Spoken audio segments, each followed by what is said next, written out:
morning, madam. Where is Mr. Paris? I'll fetch him. When did Reverend Hale arrive? It was toward midnight last night, I think so. What is he about here? He goes and sits with those that will hang, and Mr. Paris with him. Indeed. That man had no authority to enter here, Marshal. Why did you let him in? Mr. Paris did the good, sir. I cannot deny that. Are you drunk, Marshal? No, it is a bitter night, and I have no fire here. Fetch Paris. There's a prodigious stench in this place. I have just now turned it out for you, sir. Beware hard drink, Marshal. Aye, sir. Excellency, I'd be not surprised if you preached in an Andover religion. We'll come to that. Speak nothing of Andover. Paris plays with him. That's strange. I find that Paris has a bad look these days. Mad. Why, yesterday I bid him good morning, and he just wept and went on his way. I find it not well that the villagers see him so unsteady. Perhaps he has some sorrow. I think it'd be the cows, sir. Cow. Yes. There be so many cows in the highroads now. All their masters are in the jails. And there's great argument on who they will belong to now. I know Mr. Paris be arguing with the farmers all morning. There's great contention, sir. Contention maketh weak, and I were not a man to weep for contention.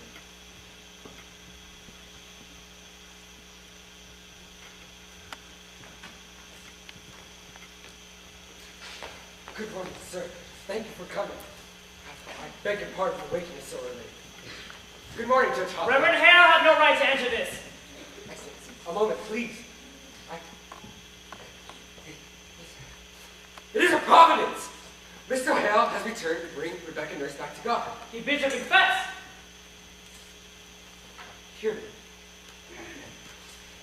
Rebecca Nurse has not spoken a word to me these past 3 months since she came.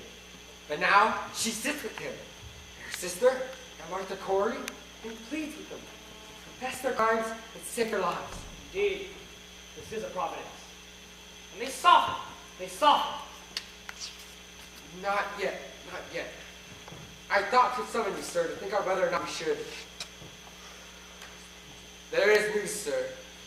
News that the court must reckon with.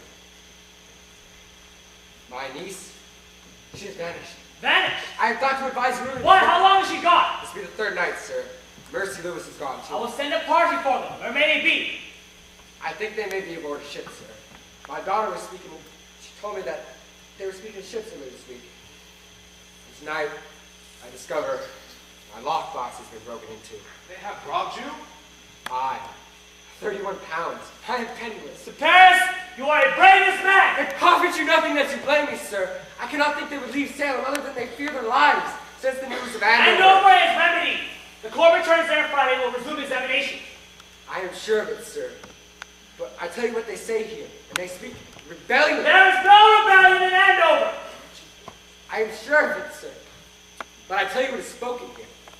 And what is spoken here is that they've thrown out the courts in Andover. And they want nothing to do with witchcraft. There be a faction feeding off the news here. And I tell you true, sir. I think there may be a riot. Riot? Mr. Paris, I've seen not but high satisfaction in the town. Judge Hawthorne, it were a different sort that hangs till now. Rebecca Nurse is no Bridget that housed with Bishop for 3 years before they married. John Proctor is no Isaac Ward who drank his family to ruin. Danforth, if you send Rebecca Nurse to give it, she'll send up some righteous prayer, and I fear she'll reap a vengeance upon you. Excellency, she is condemned. Lord, how do you propose then? I propose the hangings be postponed. There will be no postponement. Now, Mr. Hale has returned. There is hope, I think. For even if he brings one of them to God, that surely damns the others in the public eye. And none may doubt more that they are all linked this way, unconfessed and claiming innocence. Many honest people will weep for them. A good purpose is lost in their tears. Mr. Chiva, give me the list.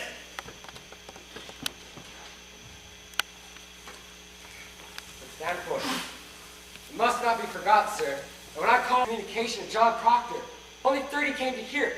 That surely speaks of discontent. There will be no postponement. Excellency, I must say... Now, Mr. Paris, Which of these, in your good opinion, may be brought to God? I will myself strive with them until the morning. There's not enough time. I shall do my utmost. Which do you have hope for?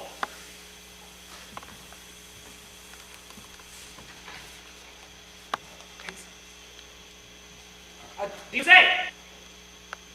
Stepped outside my house and a dagger clanking on the floor. I damn it. You cannot hang this sword. Danger for me. I can't step outside my house and I'm scared.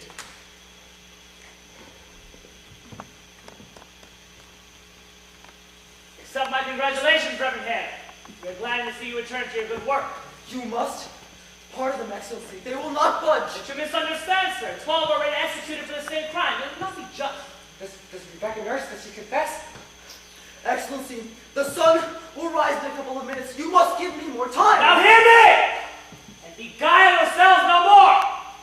I will not give a single plea for pardon or postponement. Those who do not confess shall hang! 12 are already executed. The name of the 7 are given out, and the village expects to see them die at dawn. A postponement now speaks a floundering on my part. Reprieve pardon must cast doubt upon the guilt of those that died till now. And whilst I speak God's law, I will not practice what is whimpering! If retaliation is what you fear, know this. I shall surely hang 10,000 that dare to rise against the law. And an ocean of salty tears could not melt the resolution of the statute. Now draw yourselves up like men and help me, as you are bound by heaven to do!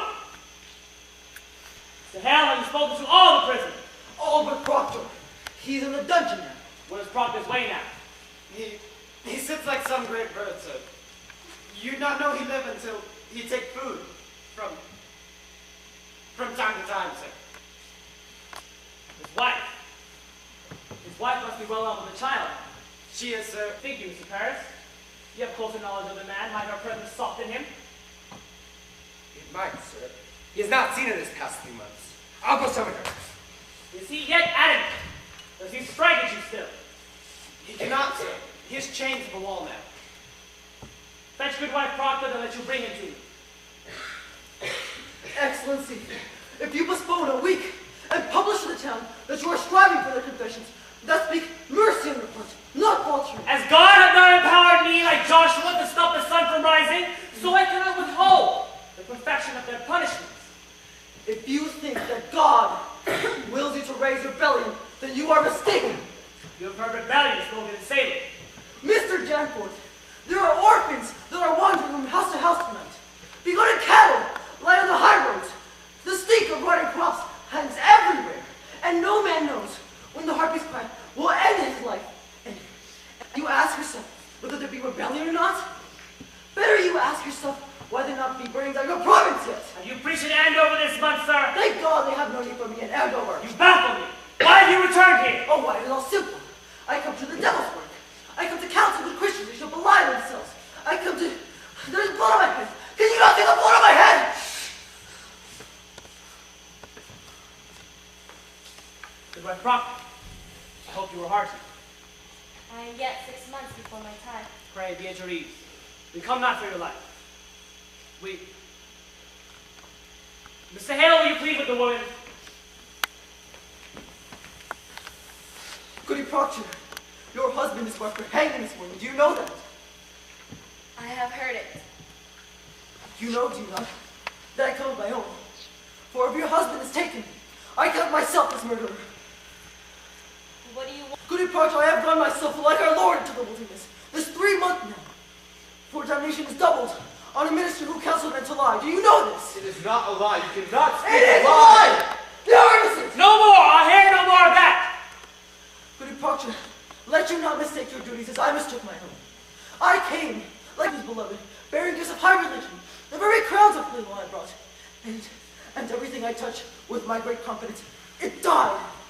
And where I turn the eye of great faith, blood flowed out. Beware, Goody Proctor, cleave not to faith when faith brings blood. It is mistaken law that leads you to sacrifice. I beg you, Goody Proctor, life is most precious, God's most precious gift, life. And no law, however glorious, may benefit the taking of it. I beg you, go upon your husband to confess. Let him give his lie, and quail not before God. For God may well damn a liar less than he damns he who throws like away her pride. I beg you, will you go with me? I do not think he will listen to another. I think that be the devil's argument. No, woman, before the laws of God, we are a swine. We cannot read his will. I cannot dispute with you, sir. I lack the learning for it. Good one, Proctor. You are not summoned here for disputation. Be there no wifely tenants within you. He will die at the sunrise, your husband. You understand that? What say you? Will you contend with him?